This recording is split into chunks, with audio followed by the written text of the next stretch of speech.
Next at noon, they've been on the run for more than a month, but now a missing Tennessee teenager and her teacher have been found. Where on the West Coast, authorities finally tracked them down. Then a new proposal could soon free up some parking spaces in Northwest Portland, but it could also make people who live there very upset. We'll explain coming up. But first, the search is on for Fox 12's Most Wanted, who set a man on fire inside a Denny's restaurant.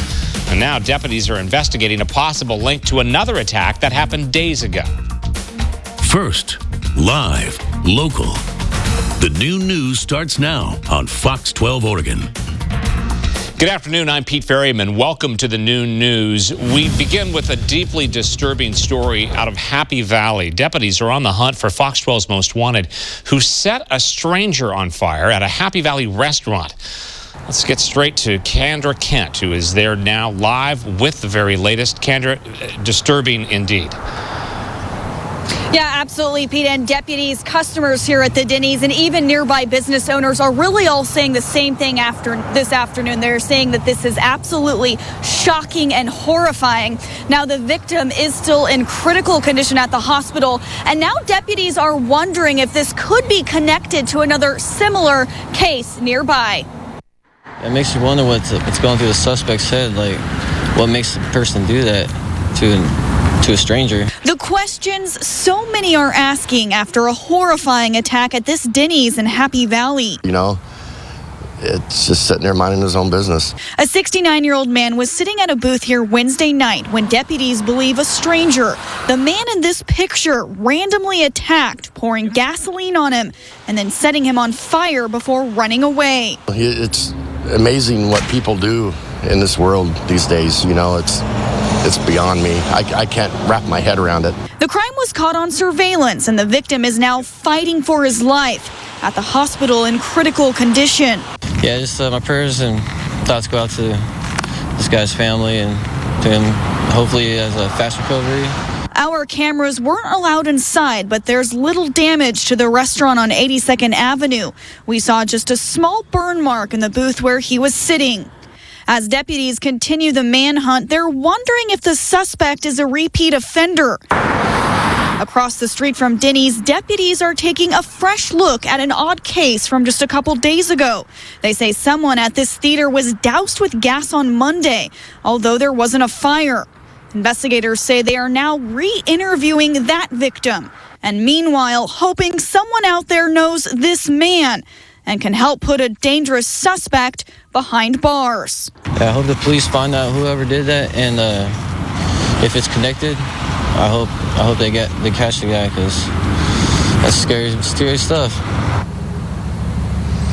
And we want you to take another look at the suspect again. He's described as 5'10" to 6 feet tall with a medium to muscular build. He was wearing a black hat, black jacket, and gray sweats with a black stripe.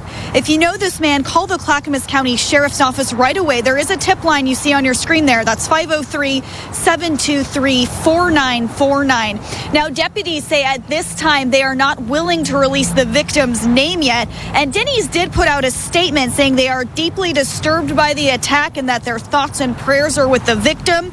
They said their staff acted quickly to help this man. Reporting live in Happy Valley, Kendra Kent, Fox 12 Oregon. New at noon, a man has been arrested accused in the murder of a woman in Benton County. Deputies arrested 27-year-old William Hargrove yesterday. They say he's a suspect in the death of a woman whose body was found on Monday in a wooded area in Alsea, which is southwest of Corvallis. Deputies say that they believe they know who that woman was, but say that a positive identification has not yet been made. Hargrove is expected to appear in court later this afternoon. A morning fire forced people out of a two-story duplex in Cornelius. The fire broke out just after 8 o'clock this morning on North Clark Court. As you can see, there was a lot of smoke coming out of the duplex and some items in the home were damaged. The good news, fire crews say everyone got out and no one was hurt. There's no word on a cause at this time. Well, you know it can be tough to find street parking in certain places in Portland, but one committee hopes to free up some space in Northwest Portland by changing pricing on permits. Fox 12's Deborah Gill is here to explain. Deb? Well, Pete, the idea is that if prices are higher for the permits, not as many people will agree to pay them and thus free up space for everyone else who pays by the hour. And the Northwest Parking Advisory Committee is asking the Portland Bureau of Transportation to increase Zone M permit prices from $60 a year to $180. And that price increase would fund incentives for people who choose not to renew their permits. And those incentives include $100 off a TriMet pass and a year-long membership to Biketown, or a TriMet annual pass for half off. The Zone M area includes Northwest 23rd Avenue, where it is notoriously difficult to find parking. Business managers and residents there we talked to are all for mass transit, but say it's not a perfect solution. A lot of people still have to commute pretty far like I do. I go from Gresham, and especially like a small business owner, even though I manage, I can't carry inventory on the bus. I own a car that's paid off, so I would probably pay the increase if I was forced to do it, but certainly I'd like to hear my opinion heard and maybe see if we can prevent this from happening all at once. Anyone who currently has a Zone M permit would be able to renew their permits for the coming year, and those who have them now but choose not to renew them would be eligible for the incentives. If approved, the new pricing would go into effect September 1st. Reporting live in studio, Deborah Gill, Fox 12 Oregon. State Route 14 is back open after a crash blocked all lanes this morning.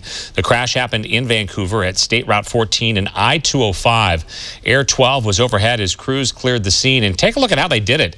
You can see them actually use a truck to just push that damaged car off the roadway. We turn our attention now to the weather with a live look outside. This is a look at Pioneer Courthouse Square. Some renovations underway there. Fox 12 meteorologist Brian McMillan joins us with a look at the forecast. And yeah, they're putting in food trucks down there, and it's going to be awesome when it's done. I can't wait for that. Seems like a natural place to have them. Should be good. Yeah, no kidding, right? Yeah, food trucks are my kind of thing too. Take a look outside right now. We have a little mix of clouds and sunshine. We're going to get to a little bit more sunshine as we head later on into the afternoon. But Pete, you're going to be anxious to hear about tomorrow, I'm sure, because that is going to be our golden day here of the next 7. 55 degrees is our temp right now. A very average day, maybe a little cooler than average as we head into the afternoon. We're still seeing some showers pop up here around the metro area. Right now, from Vancouver to Wilsonville, we are dry, and from Hillsborough to Sandy, we're dry. Let's see those showers off to the west. Those are going to make their way into the picture here coming up in probably the next hour or so. Klamath seeing some rain. And down towards McMinnville is where we're seeing some heavier rain at this hour. And check it out, Government Camp seeing a little bit of snow here at this hour as well.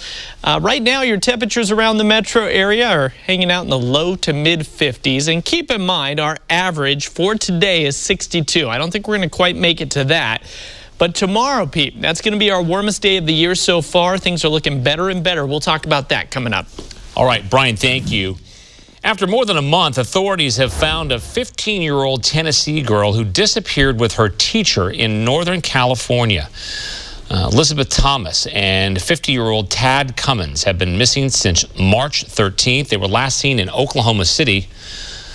The Siskiyou County Sheriff's Office said that Cummins' car was found late last night. Cummins has since been arrested for kidnapping. Polk County deputies arrested 2 suspected thieves in Salem, but they say that a third got away. Deputies are still trying to find Stephanie Borchers. Deputies say a man was driving by his property Wednesday afternoon when he spotted a stranger's car. He blocked the car in and started taking photos of the women. Deputies say they were taking a bag of tools and other items. Investigators arrested one woman at the scene and soon arrested the second with some help from social media. Neighbors say they're surprised that Borchers got away. I hope that's pretty unusual. That sounds kind of unusual, but, you know, it's tough times economically, and people might do things that they might not usually do. I hope it's not a trend for the future of our community. Deputies say the stolen tools were recovered. The women are facing charges of burglary and trespassing. Well, the Blazers are now down 2-0 in their first-round playoff series against the Golden State Warriors. Portland was without Yusuf Nurkic again, and Kevin Durant was out for Golden State. The game was not close most of the time, and the Blazers ended up losing 110-81. After combining for 75 points in the first game, Damian Lillard and C.J. McCollum went for just 23 last night. Portland shot just 33% from the field and had 18 turnovers. As I said when we started the series, we need to score. So give them credit for playing well defensively, but I certainly know that we can play better offense than we did. The Noon News is just getting started. We have much more to come on the Noon News. The investigation into a fire on the Oregon coast that killed 4 people continues, and now a woman has been arrested accused of starting it. Then we hear from a man whose dogs were rescued after his boathouse collapsed. The major lengths the crews had to take to bring them to safety. Then later, several local HVAC supply stores have been broken into lately, and now the search is on for Fox 12's Most Wanted. You're watching the Noon News. First, live, local.